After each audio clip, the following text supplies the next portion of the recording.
Good afternoon, everyone, and welcome to this webinar co-produced by CFCA and Emerging Minds, exploring parents' concerns about children's mental health and wellbeing.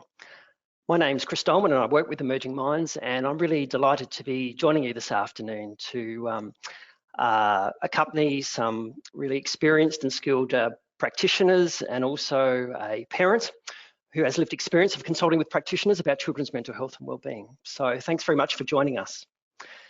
Yes, in today's presentation, we will be exploring practices for working with parents who are concerned about their children's mental health and wellbeing, working with parents either prior to working with their children or in those early stages of working with their children, and really seeking to explore some of the key ideas and practices that can support us to work well with parents in a way that kind of paves the way for working effectively and helpfully with their children, with the whole family. So I'll just proceed now to have a look at the learning outcomes. You've seen these, but just to reiterate that this webinar will be supporting practitioners to respond to parents' concerns about their child's mental health and wellbeing. When the child isn't physically present in the conversation, ways of inviting parents to reflect on their understanding of their child's perspective, enabling parents to identify and speak about what's important to them as a parent, and also be thinking about ways to invite and involve children in consultations. So that's kind of what's ahead for the next hour. Again, thank you for joining us. Thanks for setting aside the time today or as you listen to this recording.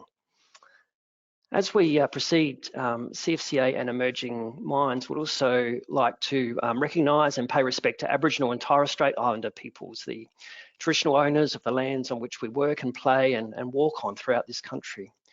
We acknowledge and respect their traditional connections to their land and waters and to spirituality and family and community for the wellbeing of all Aboriginal and Torres Strait Islander children and their families. And acknowledge too the many skills and know-how that Aboriginal families and communities continue to hold on to and nurture and grow, skills and know-how about what it takes to be looking after kids. Skills and know-how that the rest of us are all very much benefiting from. So this webinar is part of a broader series offered by Emerging Minds and CFCA around infant and child mental health. There's some other webinars coming up in this series around the themes of engaging fathers, child mental health in culturally and linguistically diverse communities, and also child mental health in Aboriginal and Torres Strait Islander communities as well. There's been some other webinars already this year in this series. Back in October, there was one, How Infant-Led Practice in Family Violence Settings Can Nurture Infants and Families, working with children who are experiencing or engaging in bullying behaviour in August. And then a few months ago in June, Supporting Children Who Have Disclosed Trauma. All of those previous webinars are available on the CFCA website or through the Emerging Minds website. So yeah, if those topics interest you, please have a look at those. So it's my pleasure to be joined today by some our other presenters for this webinar. I'd like to welcome Joanne Doan, Jamie Lee and Emmy to the panel. And you've already had a chance to read a bit about their backgrounds, their bios that was available before today.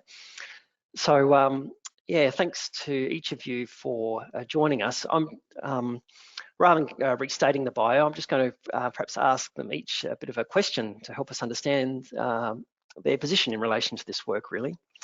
And so, Joanne, if I could ask you first. Firstly, welcome once again. And what is it that continues to interest you in this area of practice? Working with children and families. What continues to draw you to this area of practice? Yeah. Oh, thanks, Chris, and hello to everyone out there in the universe, cyberverse, whatever we call it. Look, Chris, this is a really lovely question because it stops me in my tracks now and again, and I think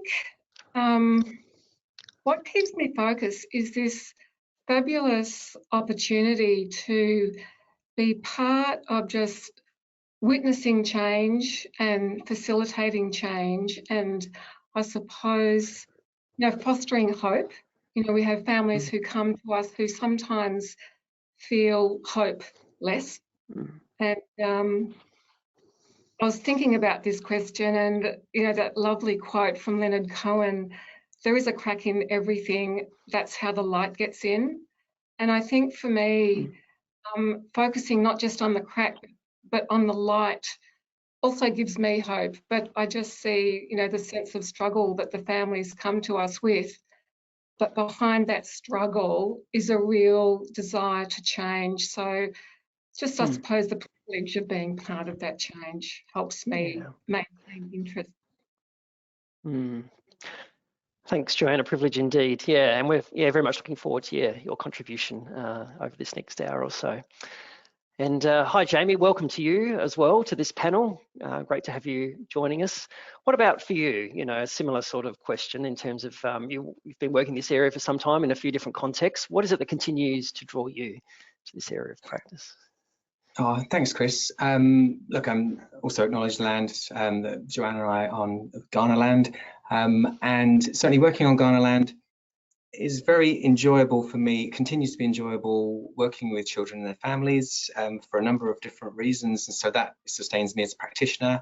I think listening to parents talk about being a parent and the hopes they've got is very enriching, and often those conversations don't happen very often. So to have someone as a parent talk about their hopes for their children and to create a space for them to really explore it's very enjoyable. Sometimes exciting to hear them voice those hopes. And of course, in working with children and young people, they do see the world very differently, and that continues to interest me, intrigue me, amaze me, surprise me. So it's very enjoyable work for me to do this, and that's what really sustains me and keeps me going with this work. Great. Thanks, Jamie. I think you've really highlighted something, haven't you, in terms of the contribution that the families we meet with can make to our practice, can make to our lives indeed, and that's perhaps often not spoken about. So yeah, thanks for bringing that to this forum. And yeah, again, really looking forward to your contributions over this next hour. And hi, Emmy. Yeah, great to have you as part of this panel as well. Thanks so much. For you, as a parent who's consulted with practitioners in relation to your children's well-being over time, how come you've decided to contribute to this kind of forum, and where there's an audience of practitioners and professionals tuning in? How come that's been something that's interested you? Yeah, thanks, Chris. I think having my voice kind of rounds out the information. It gives an authenticity from this kind of hands-on experience that I have. And it's also fantastic to be able to share my experience in a useful way. I really enjoy being able to do that. Yeah, thanks, Emmy. Yeah, we've really value the kind of lived experience expertise, that realm of knowledge that only people with with lived experience can contribute. So thanks. Yeah, thank you for that. Looking forward to your contribution as well. Thank you. Yeah, certainly this this topic, we know that parents significantly shape their children's well-being, don't they? And so therefore it makes sense to involve them in consultations. And indeed, and this is supported by research as well that shows that parents' participation in services for their children can significantly add to, significantly enhance outcomes for children and their families as well.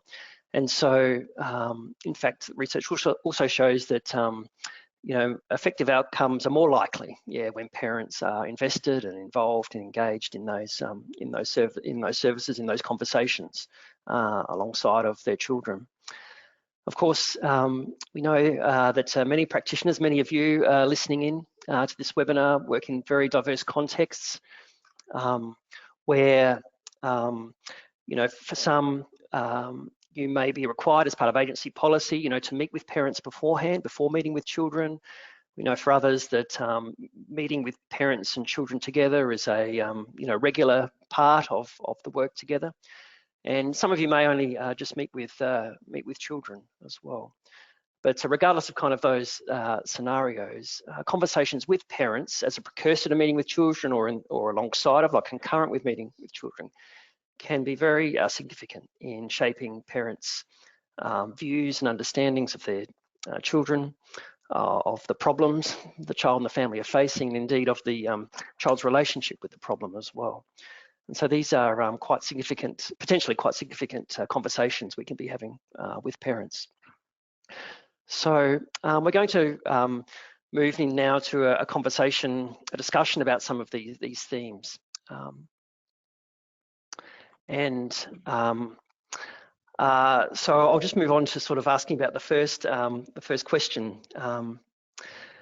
And as we were preparing for today's webinar, we were talking a bit about how, you know, sometimes practitioners may feel a bit sort of uncertain or, you know, less than confident in working with children and families, particularly, you know, if working with children and families is a, you know, less significant or less prominent part of their work. So I'd like to start by asking Jamie and Joanne first. Perhaps firstly to you, Jamie, like, yeah, well, what do you think can help practitioners, you know, to not let that kind of lack of confidence, if you like, you know, get in the way of their work with children and families? Yeah, thanks, Chris. So look, I've also heard that lack of confidence can really hold back practitioners from working in this area. So in terms of what might support practitioners with that feeling of lack of confidence, certainly the work is quite different, working with children as opposed to adults, but it's not a completely different kettle of fish. It's not an absolutely completely different endeavor.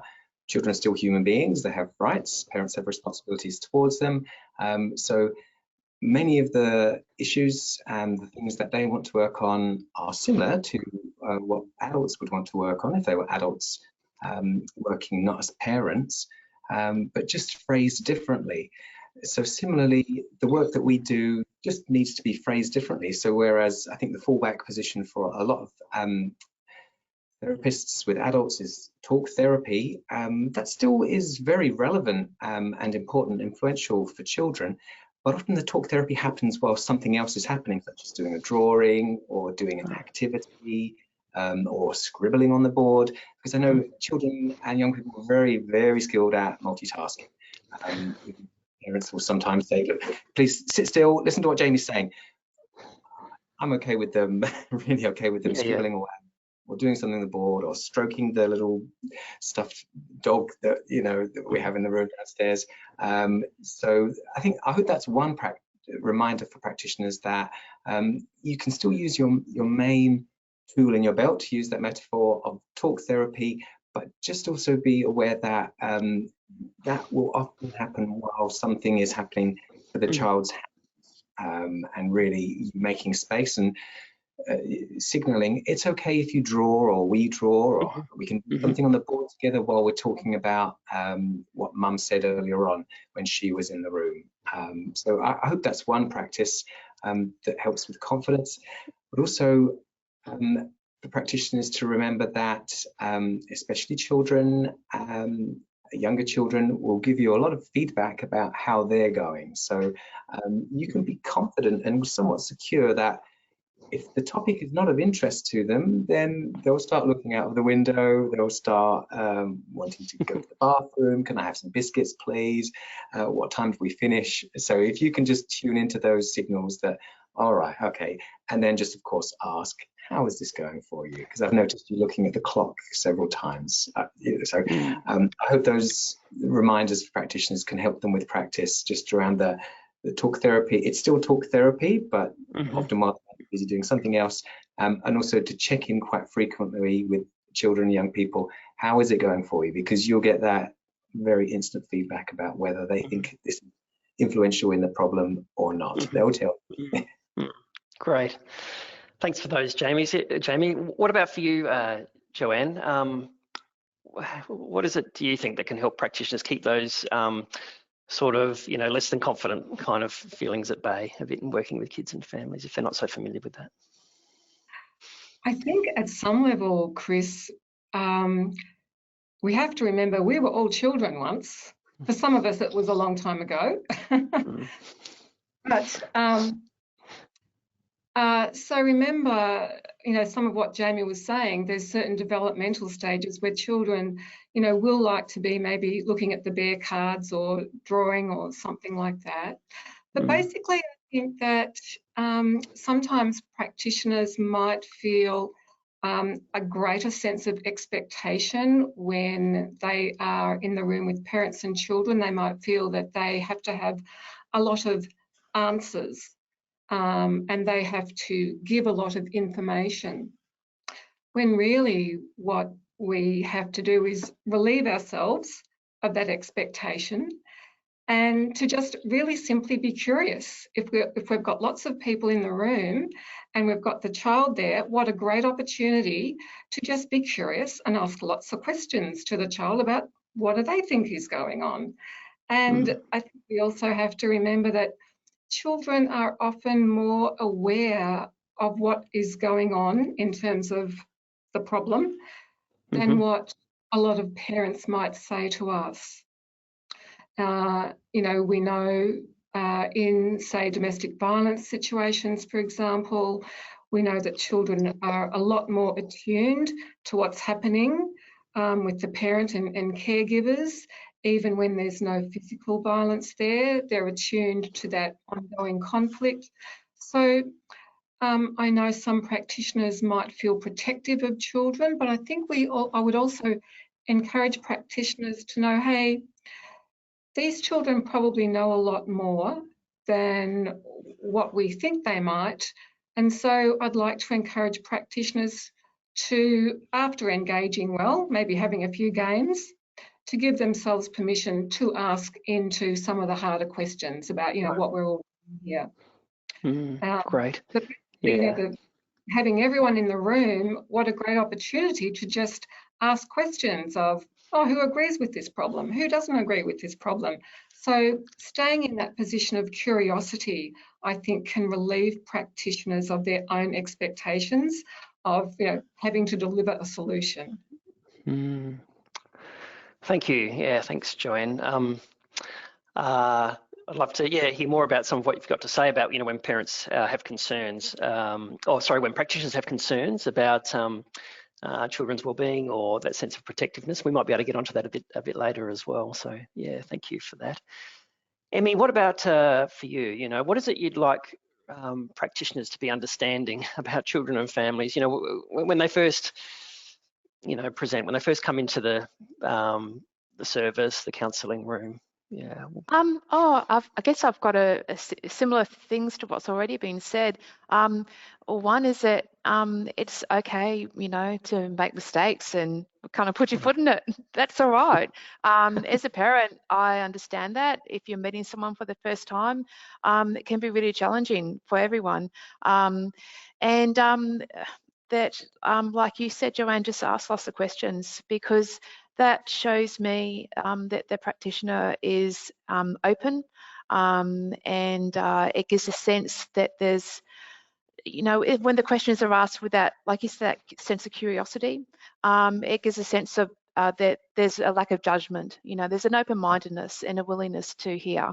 For the families in there for a reason, and it's a good opportunity to have that come out in a rounded discussion.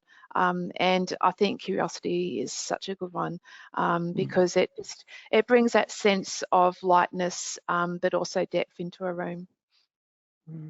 Great, thanks, Emmy. Yeah, I also think about how practitioners often, at times have children in their lives, in their social lives as well. And there's kind of a whole lot of skills that practitioners as adults in kids' lives kind of bring to those relationships, aren't there, as well? And engaging with kids in those social settings. And I know it's a different context, but I'm often wondering about, how those kind of commitment to be with children a certain way, you know, in other settings can be sort of be brought into those counselling sessions as well. Mm-hmm. Yeah, can I just comment on that, Chris? Yeah, sure. Yeah. It just reminds me when you said that, I was involved in a family this morning, and actually both of the children were involved in different sports, and in spite of, you know, there were big feelings in this family for these children, and in spite of these big feelings, which led to a lot of physical behaviours, hurting behaviours, when they were in their respective sports, they played really well. And one of the parents was the referee in one of these sports. And so it just reminds me that there is always a little pocket, even if it's a tiny pocket, of when things are going okay, and when family members are experiencing themselves differently to when the problem is there. And, you know, using that sort of sport analogy, looking at how they can work as a team off field, so to speak, and who's going to be the referee, I think is both light-hearted but very relevant. So it just reminds me of what you were saying, how we can draw on our own lives, but also the lives outside of the problem. Yeah. Just further, Jamie, did you want to add something to that? Sorry, or no? No, that's fine. There was something that Emmy said just around it's okay to make mistakes. So look, Okay. I've certainly heard from children in my life that there's a phrase used at schools around mistakes are evidence of trying. So yeah, thanks, Emmy. Thank you. Yeah, and Emmy, if I could just ask you to further to what Joanne was saying, you know, about because I'm interested in perhaps us talking a bit about some of the initial intentions, you know, around when we're first starting to meet with families. And I guess, Joanne, the fact that you heard a bit about these this morning, these children's sport playing is not by chance, right? There might have been particular things that accompanied, particular intentions that accompanied those conversations. But for you, Emmy, like for parents, you know, when they're first coming to consult with practitioners, what are perhaps some of the hopes that parents bring with them, you know, in those initial consultations, do you think? I think, you know, broadly, you'd have a hope that whatever the issue is that has brought you there, you're going to make some kind of inroads into solving it or getting some kind of solution. But that's like a long-term hope.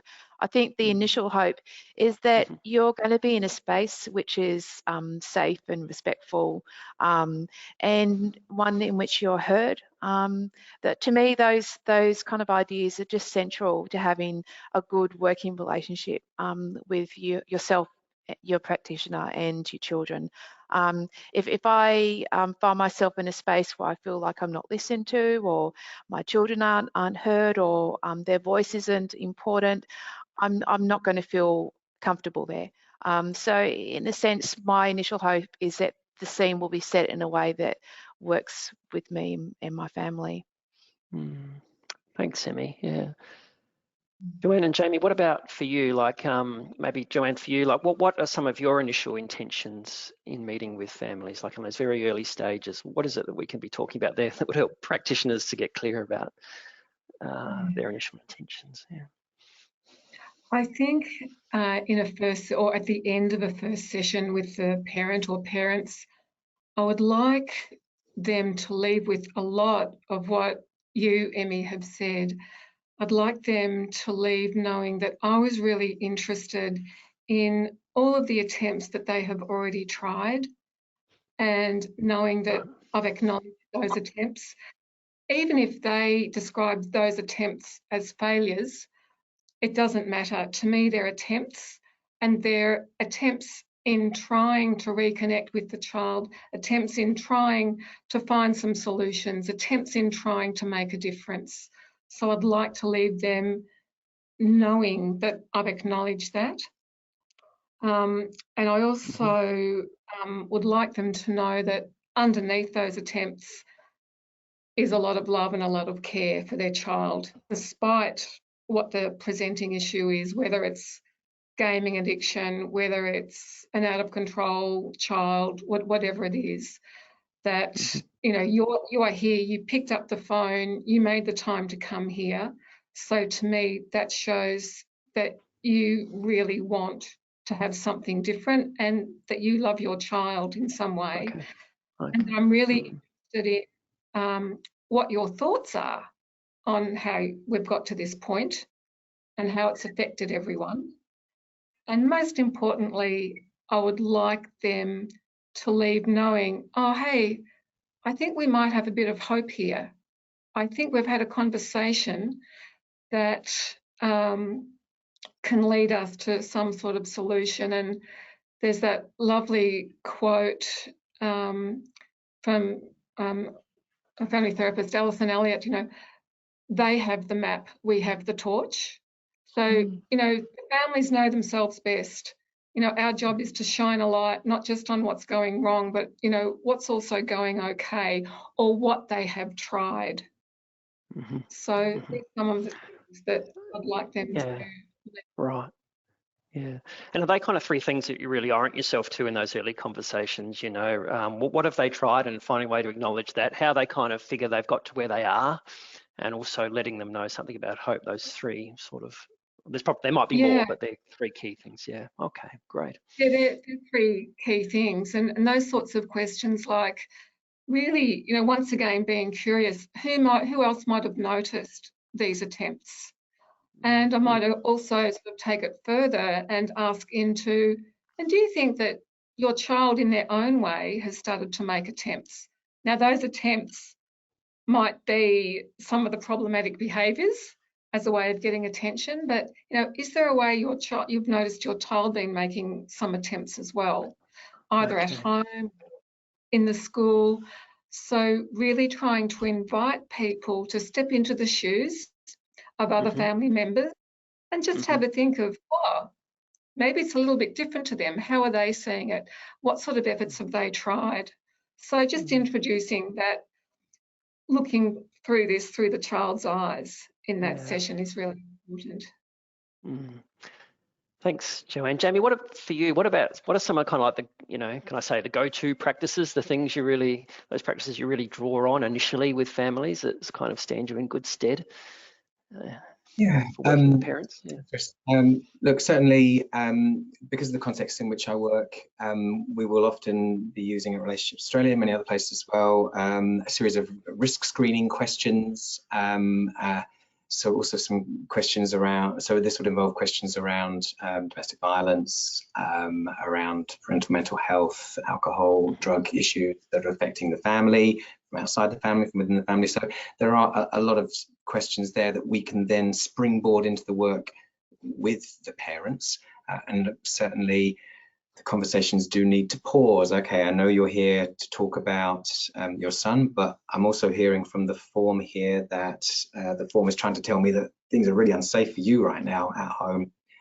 Let's just talk about this a bit first of all, and then we can talk about your child maybe later on. So look, certainly that is one of my intentions, just to check people are safe and well enough right now to have those conversations about children's mental health.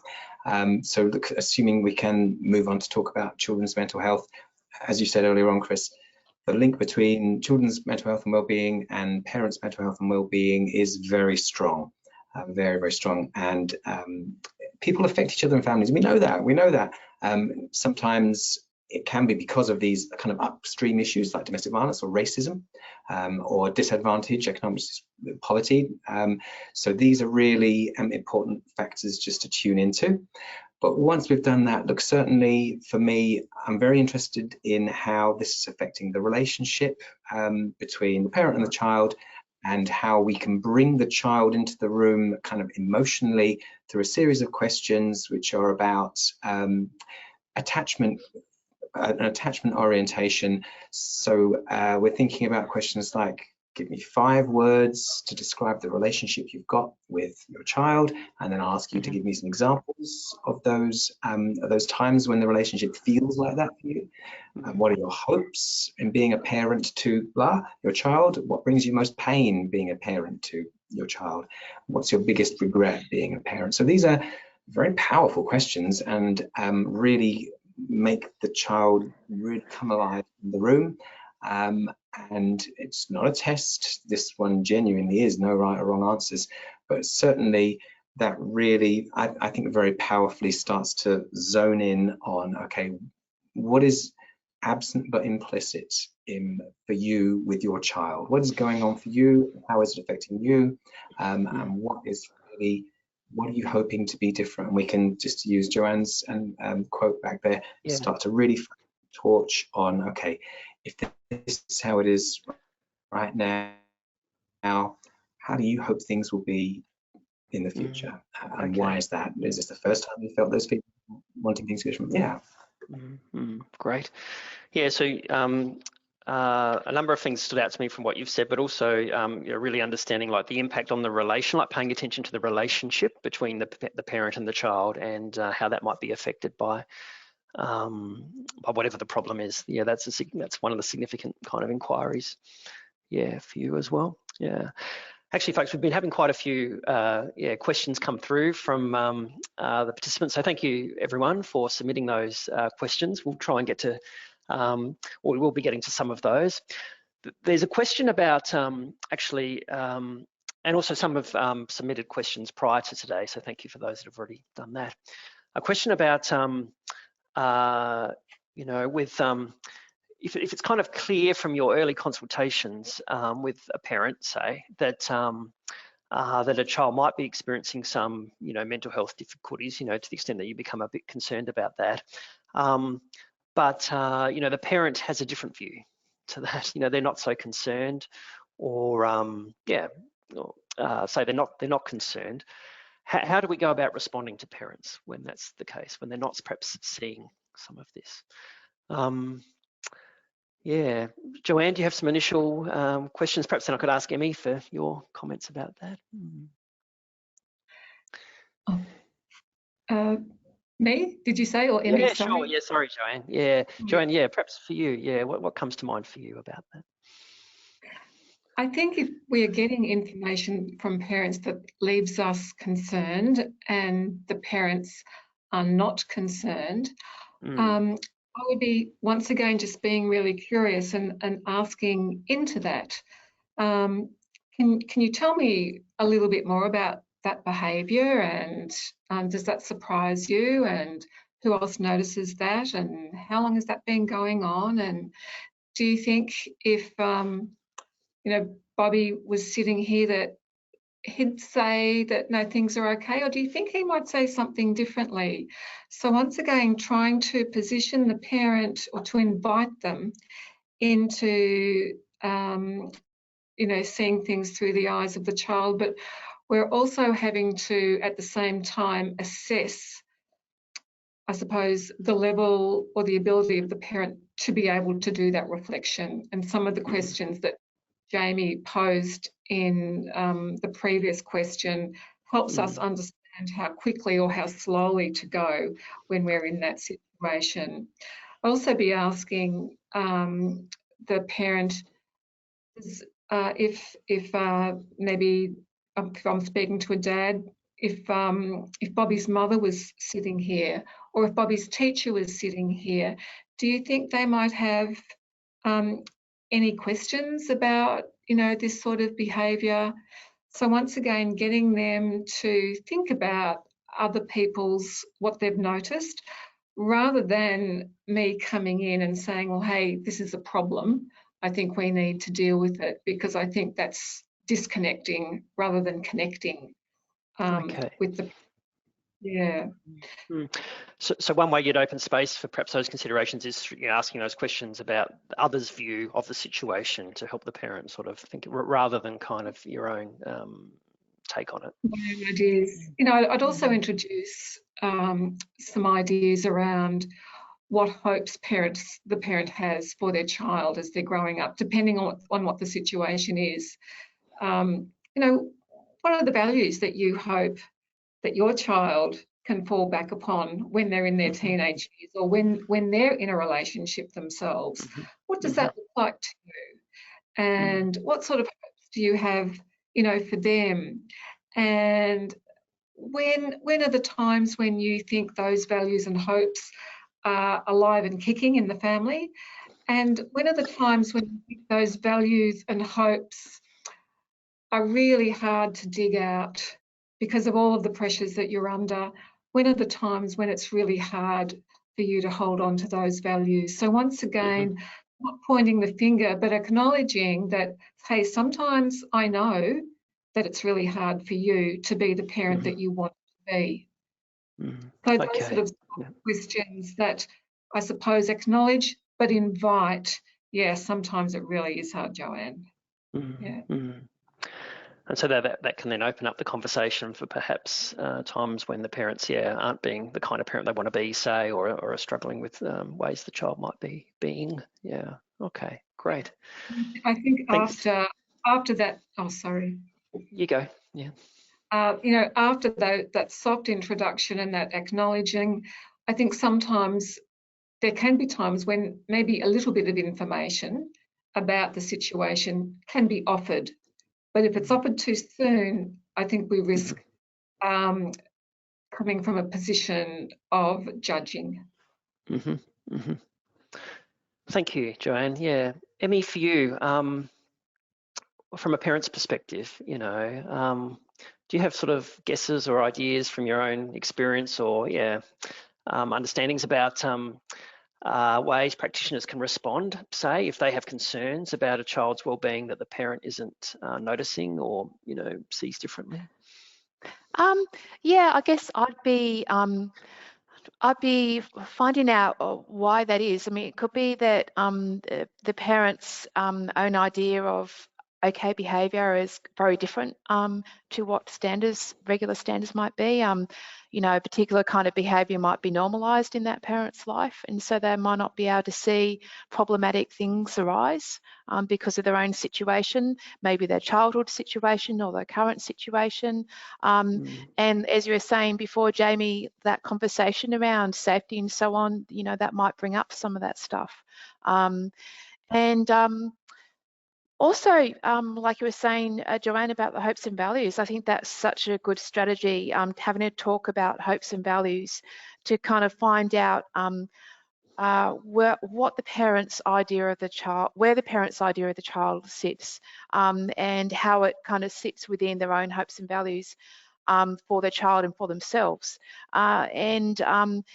Maybe finding out when you're talking about that parent's hopes and values for their family life, for their children, where it kind of, misaligns with what's actually happening.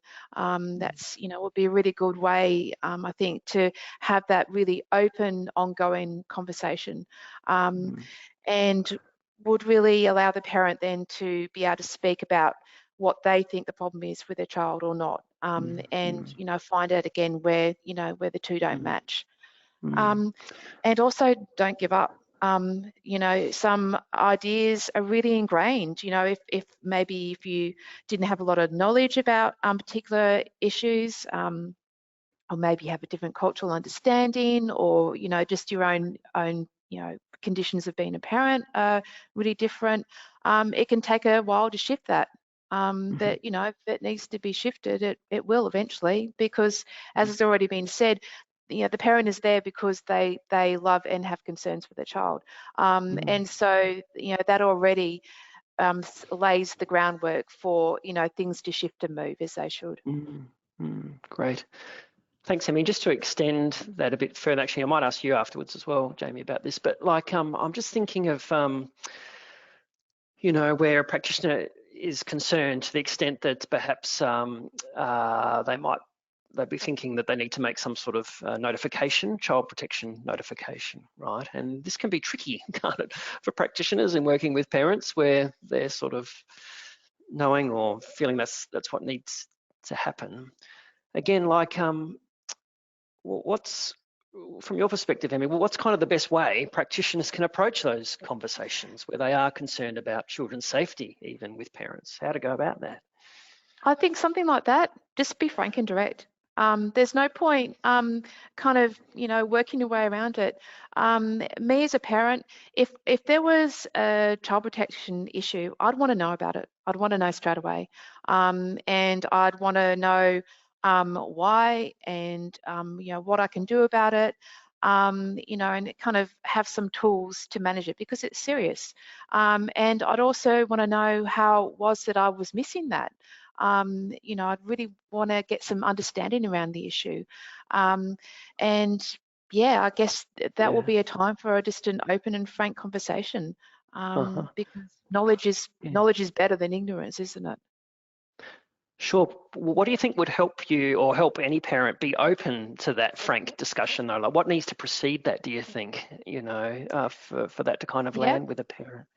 I would hope that there'd already been some of that setting up that I was talking about, where I already knew that I was in, a space of respect, and a space where my own ideas and viewpoints were acknowledged and taken into account.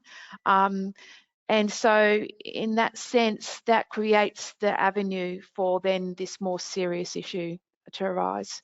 And I think also, again, hopes and values, particularly the values conversation, allows the parent to get more into the child's shoes and into the child's perspective. And just kind of, I think, shifting that perspective from where the parent might be at to where the child is and where the practitioner is, just kind of working around that. Great, yeah, thanks, Amy. Actually, Jamie, perhaps I'll ask you for reflection on what Amy said and in terms of what that might link with in terms of what's got to be important to you in those situations where you're wanting to raise concerns, safety concerns with parents. Yeah, thanks, Chris. Look, I do think we need to have those frank conversations, as Amy says, and to remind parents and carers of our responsibilities, which we would have already spoken about when we're talking about the service and the limits of the confidentiality, but also, and this is a phrase from Joanne, there's love behind the concern. So where we hear child protection concerns, as a practitioner, it's not because I'm being punitive or I want to get you in trouble. It's because I'm also concerned and committed, and this is what we can say to parents, I'm concerned about what's been going on, and I'm committed for things to be different for you and for your children. So as part of that commitment, I'm going to need to do this, which is the child protection notification, but I'm also going to do that, which is to stay with you and to keep working on this hard work, even though you know that I will have made this notification. I'm still going to be there with you to work on this. I'm not going to leave you. This is not the end of us. This is just the beginning of a new phase of us. But I do need to be really honest with you as a parent that I've got a responsibility here, and then once I've met that responsibility, we'll carry on with what we need to do. So I'm hoping, I'm interested in what Amy thinks, but part of that, I suppose it's reassurance, Chris, giving a sense of reassurance that this isn't the end of it, and that I know certainly from a child protection angle, family, parents, carers remaining engaged with services actually is it's a protective factor, to use that phrase. Protective factors for making things safer for the family and for the children. That's what I would say. Can I just say, like being told that there's a child protection issue, it brings in a lot of fear and shame for a parent. But knowing that the practitioner, like you were saying, Jamie, is there for the long run, it then kind of it allows that kind of that blame and shame to be kind of shifted and kind of spread out a bit. So you're not on your own. You hear this news, but then you also know that you don't have to solve this by yourself. You've got a practitioner who, one, has cared enough and is knowledgeable enough to recognise that a notification or whatever it is has to be made, but also that they're there with you to help you through this. That's so important because if you're there and it's to a point that a notification or a child protection issue comes up, already I would assume that you'd be in a situation which is challenging to get to that point. And so you want people in your corner. You want people to be there for you. And you know, ultimately, it can only be a good thing. You know, just knowing that that problem is there, out there in the open, and it's going to be worked on. And I guess bringing that problem in the open, being frank about that, you know, upon another foundation that you've already spoken about, you know, in terms of that kind of trust and those other conversations about values. Emmy, like I'm thinking about, I mean, that's really a practice of kind of being accountable to the kids in the situation, isn't it? You know, by bringing their perspectives in. I'd like to sort of ask you just to extend on that theme in a way around children's perspectives. Since we're onto that, and Joanne, I was wondering whether you could say, you started to touch on this earlier, but just ways that you found helpful when working with parents to kind of bring children's perspectives into the room, perspectives perhaps in relation to the problem or yeah, other parts of the conversation. Firstly, yeah, how significant is that? And yeah, are there some ways that you go about doing that you found really useful? Okay, so there's a couple of different ways depending on if I've got the parents and the children in the room all together, or whether we are working in more post-separation when we are maybe seeing the parent and then seeing the children and then maybe sharing some feedback back to the parent.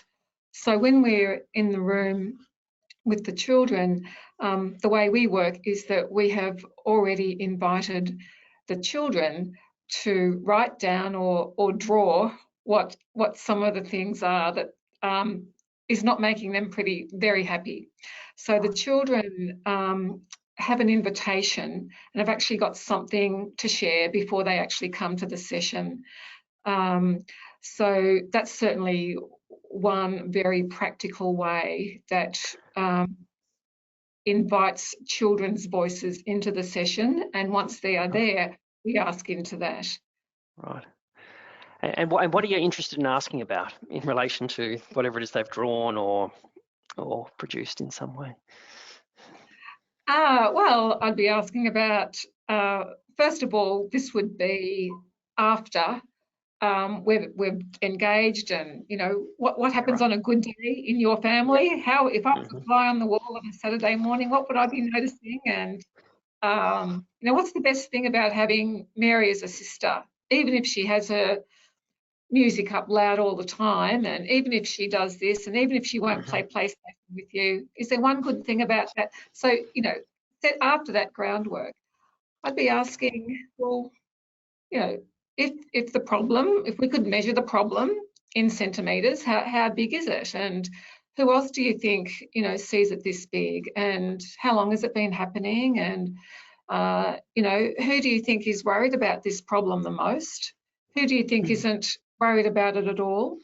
Okay. So who do you think agrees with you when we're saying this? So, you know, once again, just getting a picture how with everyone's relationship, you know, with the problem, and once again inviting people to be listening to the similarities and the differences is one way of doing that.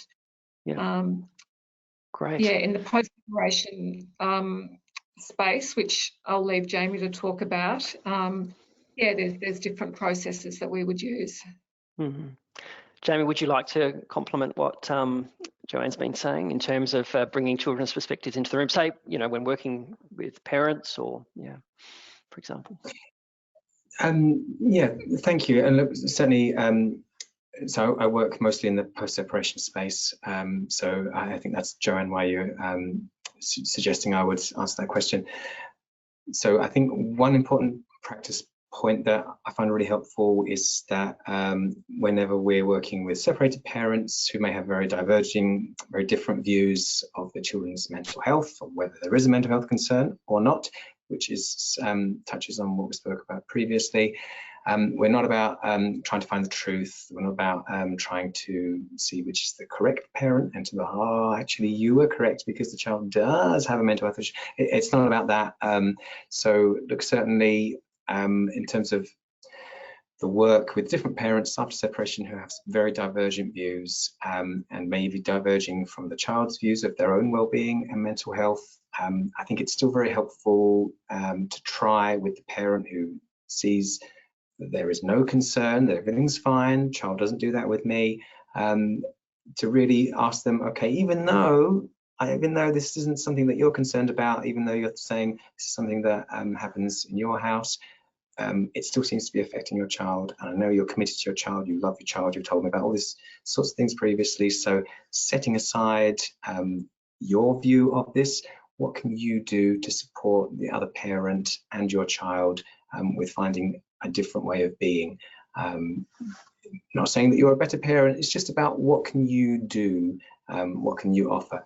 And I think often a lot of parents are able to do that, and sometimes by doing that they do start to then share the concern. So in other words, we don't need to side with one parent or the other, we just need to have everyone siding against the problem. The problem is the problem, to use that phrase. So even if you don't really see it's a problem for you on a daily basis, let's just see what can you bring to the party to work on the problem, even though it's not a problem. So that's kind of how I would see things. Yeah, great. Thanks, Jamie. Emmy, I'd like to also ask you a question that's come through again about someone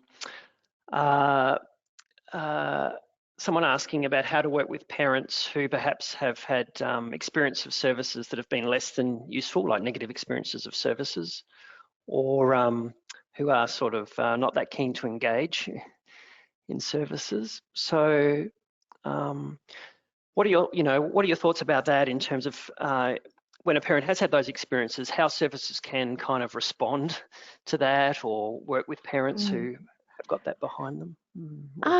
Yeah, it's a tricky one because I was just reflecting that sometimes when the parents and children get into a practitioner's room, they might already be quite jaded. Maybe they've, had this issue come up and they've been to different places and, the kids think they already know what's going to happen. And yeah, it can be tricky. I guess at the outset is just acknowledging that, that perhaps you've got a family that's been through the ringer a bit. That it definitely happens. And, depending on that experience, if it's been negative, there might be a lot of walls going up as a self-protection thing, because if you've had a negative experience with services, that can have a huge impact.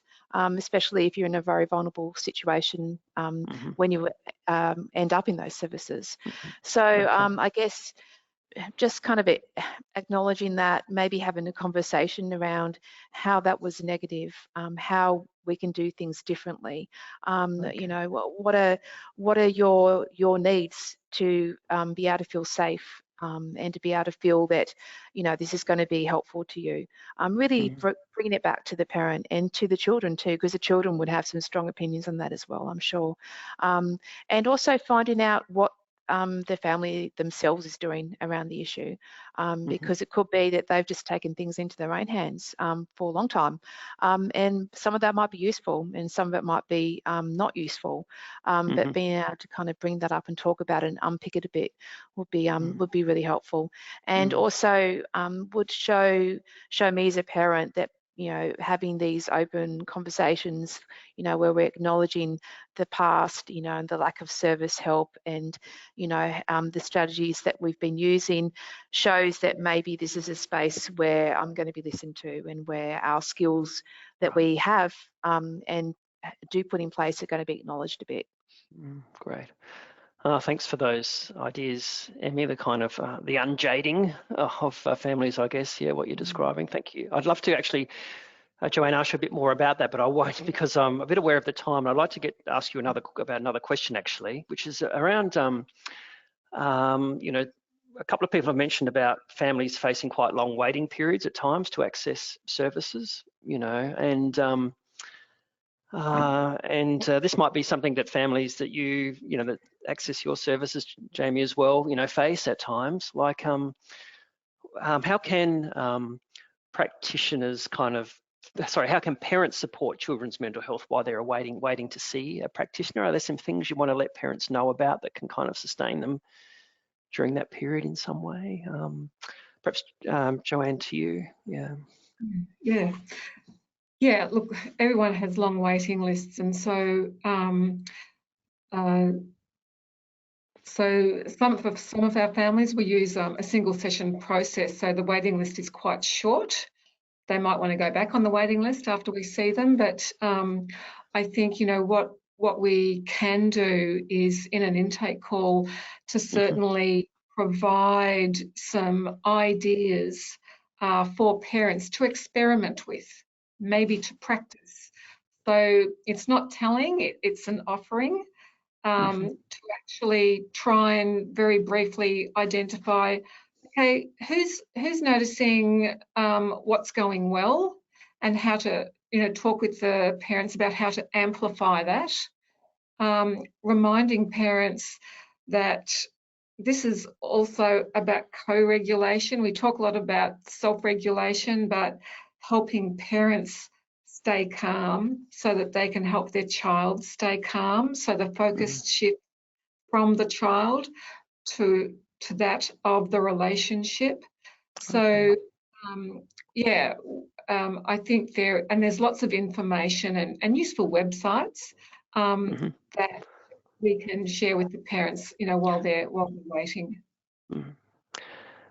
Thanks, Joanne. Actually, we could perhaps make sure we share some of those websites that you and your teams have found helpful. Yeah, in the on the course on the webinar webpage when this is posted online. So yeah, thank you for that. Yeah, Jamie, is there anything else that comes to mind for you in relation to that you wanted to add? Or well, let me just remind, as if we need much reminding, but children also spend significant chunks of their time and their lives and their thoughts at school. So often there are school-based services, school wellbeing officer, maybe a school counsellor, or just a class teacher or a last year's teacher that a child feels especially close to, that they can meet with from time to time while they're being active on the waiting list. And again, reminding ourselves and also parents that you're not just simply waiting and letting the problem do its thing. Parents are still, and children are very active in doing their own things to try to minimize the effects of the problem in their lives.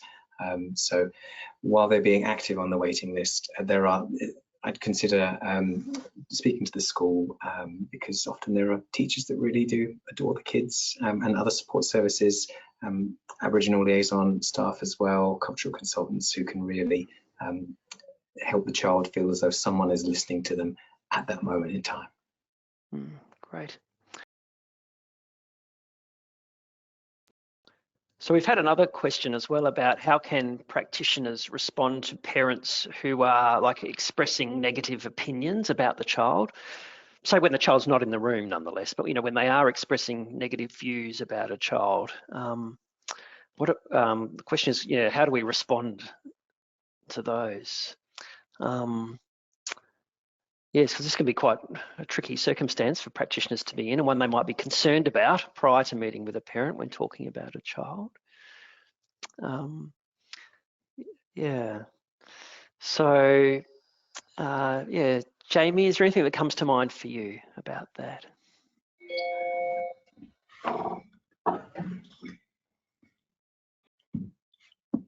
In the room. Sorry, Jamie, I think you've frozen and can't see.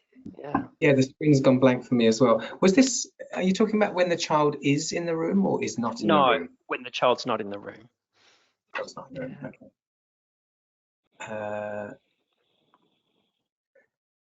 Yeah. Good to go? Yeah, thanks, yeah. Okay, so when the child's not in the room and we're starting to hear a parent talk about a child in a very negative way, then just to use a phrase that I know Joanne used it earlier on, just in terms of being curious without questions. I'm just wondering what it would be like for Jaden, your son, to be in the room and hearing you say those things. and what would he feel or think about those things that are said about him. So look, certainly we can be curious and ask the parent to imagine what it's like, because the parent might then take the position of, well, obviously I wouldn't say that when Jaden's in the room. And then again, you can be curious about that. Okay, how is it different now compared to when Jaden's in the room? So look, certainly we don't need to tell the parent off. We can be curious and open to what's going on there. But certainly if a parent is really expressing negative views and seems to be not interested or feeling uncaring towards the child's perspective, look, certainly we will need to manage that quite carefully, so that we can make it clear as practitioners that we're not participating in that, and starting to even name it or externalize it, of that way of talking about Jaden, or the words that you're using. So saying that, well, I'm not going to be using those words about Jaden. The words that I prefer to use are these. I know they're the words that you're using. So I think it is possible to engage with that, a parent expressing those negative views without falling into a position of telling off the parent, which I think is going to be unhelpful for our process. Great, yeah. And Joanne, do you have something further to add to Jamie's response from your perspective? Yeah, I think it's a hard position to be in as a practitioner when you hear that.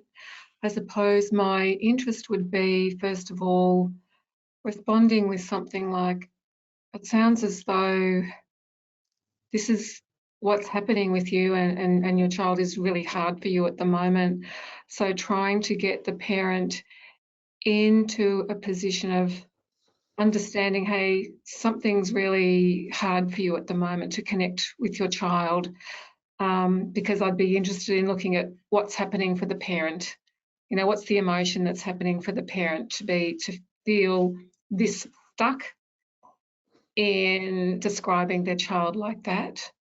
So that would be my first response, to acknowledge and be curious about that stuckness, and then start to move on and, you know, maybe integrate some of what Jamie was saying, but I suppose invite the parents to notice what it is that they're saying, and to notice how these words and their descriptions might be affecting their relationship with their child. So yeah, great. Thanks, Joanne. Emmy, I'd like to ask you another question to sort of respond to others that are coming through, even though I'm sure you've got more to add to what's been said. But there's a question about like, how do you engage with a child who doesn't want to be involved in therapy, and they're at an age where parents can't kind of force them to be there? So from a parent's, tough one, isn't it? So like, from a parent's perspective, like what is it that you might be hoping for or looking for from a practitioner, you know, when you know your child is very reluctant or not keen to be in the room, you know, that could perhaps support you as a parent in getting them along or getting them back next time? Well, I guess one, just again, acknowledging the difficulty of that situation. You know, as a parent, trying to get your child to do something they don't want to do, particularly when they're at an age where they have some self-determination, is really, really hard. So, you know, just acknowledging that you know, it's hard, and you know, it might not always work, but you know, you're doing your best.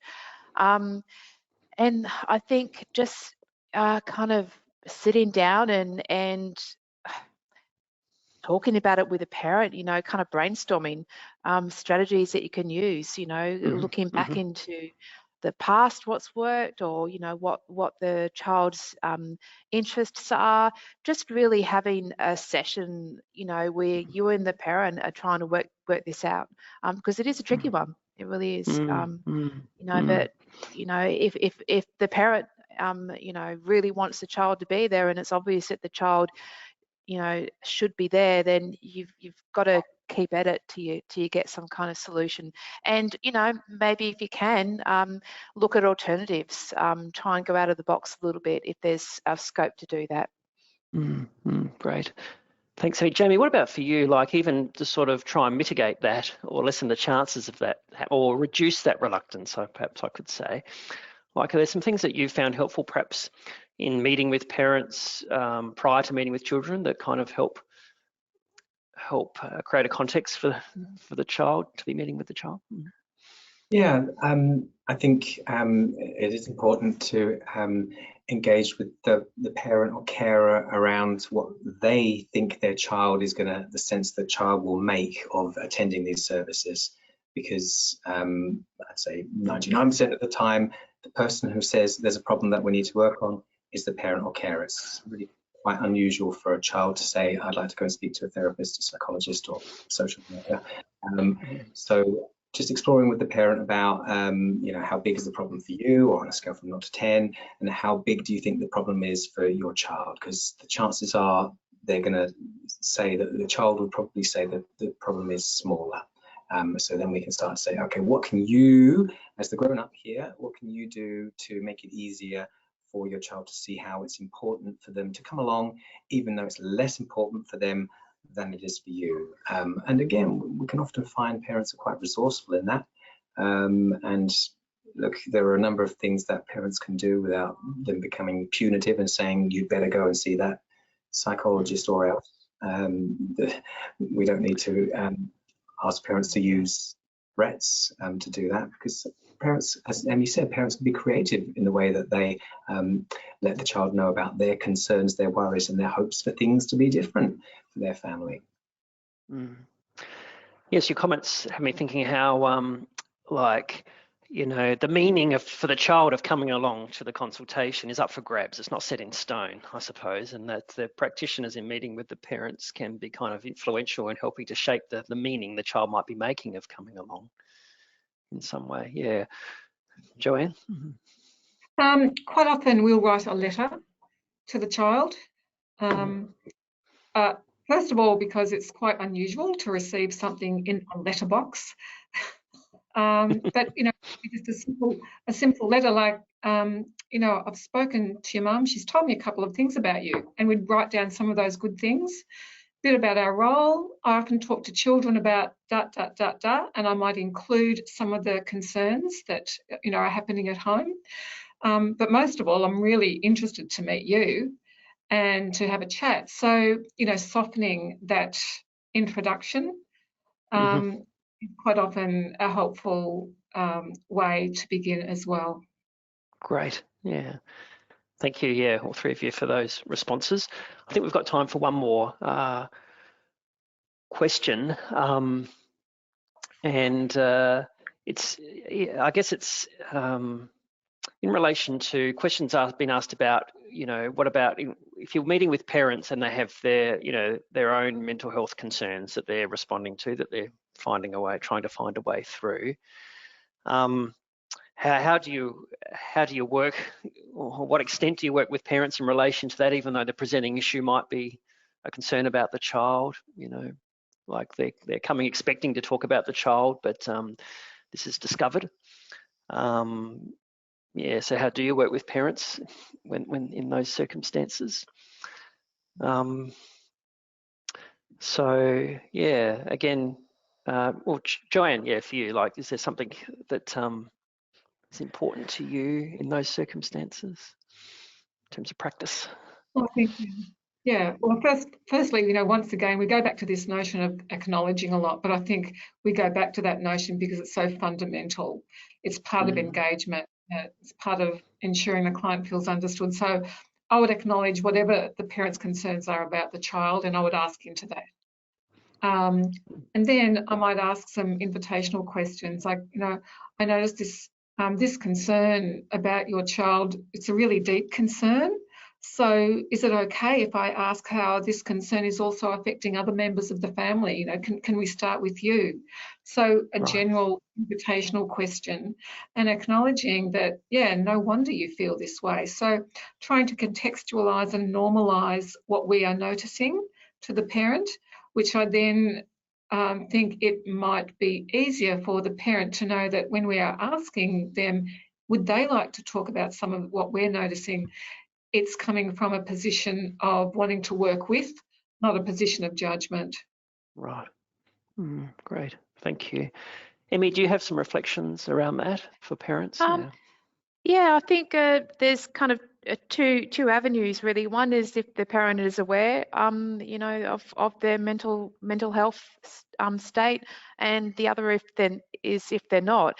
I guess as a parent, if I was showing some, you know, some problematic mental health signs, and I wasn't aware, I'd want to know. So I'd want to know about it, and I'd want to have something to do about it. Maybe, you know, be given some different strategies to try, or supports to call on, or services. On the other hand, if I was already aware that, yeah, my mental health isn't that great at the moment, you know, this is happening, I'd want to have the opportunity to talk to say that, to say, yeah, I understand, you know, that this is a problem, but I'm doing this about it, or I have this condition, you know, or, you know, just really, I guess, having it come into the open so the parent can talk about it. Because, you know, it could be that they're already aware, and, you know, they know they're pretty messy, but they're doing something about it. Maybe we could just finish with sort of a closing remark about, you know, what is it you're most hoping that practitioners understand or take on board, or feel encouraged about in terms of working with parents in relation to their children? So yeah, Joanne, could I start with you? Yeah, what is it you're wanting practitioners to most understand or feel encouraged about? I would really like practitioners to take the brave step and not just go into the wading pool, but go into the big person's pool. Invite the children in when you've done some good foundational work with the parents, because when there's more people in the room, the more questions you can ask, the more information you can get, and also actually quite fun. Great. Thank you, Joanne. Give it a go. Yeah, terrific. Thank you. Yeah, Jamie, for you, what is it you most want practitioners to know or understand or be encouraged about? Similar to Joanne, I really would hope practitioners to work with parents to bring children into the room emotionally and then physically into the room, or even with telehealth, of course, that's another option, because children are not passive in this process. They're not done to. They can be worked with families. They've got a massive stake in working on the problem, and so once practitioners can start to activate the resource, then they'll find it, I hope, invigorating as a practitioner, but also really helpful for families to have the child's voice heard, even if it's just for one session. That's where it all begins. Give it a go. Thanks, Jamie. And for you, Emmy, what do you like? Yeah, I think be a colleague with the parent and the child. So, you know, you're there with your information in your field, and the parent and the child is there with their own information and wisdom about themselves and their lives. So I guess that, yeah, mainly that. And also look for the love, you know, if you get a bit lost or the family's challenging, I know me and my kids would have been challenging at times, look for the love, and that can kind of pull you out a bit. Yeah. Great, thanks, Emmy. Thank you, Jamie. Thank you, Joanne. And thanks, everyone, for joining us today for this discussion. We hope it's sparked some ideas and encourage you in this area of practice. So thank you all very much for joining us today, and we look forward to seeing you again next time. Thank you. Thank you. Thank you.